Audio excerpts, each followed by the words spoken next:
Dobar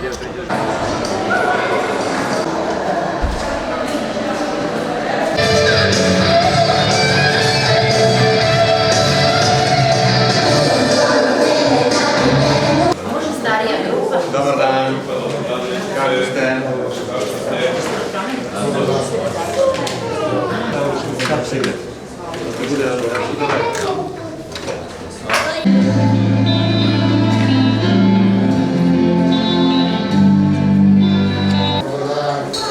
Kako vam je? Dobar dan. Dobar dan.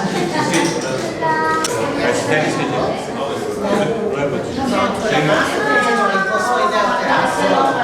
Pazi, sankaju me svaki dan, tako ne bi bio problem. Svim mojim rekvizitima, tamo naravno da nam uslovi dozvoljavaju. Vrsta razmena kad nam razmena investitora, nego će ući od svojih vršnjaka, tako da ćemo koristiti svako to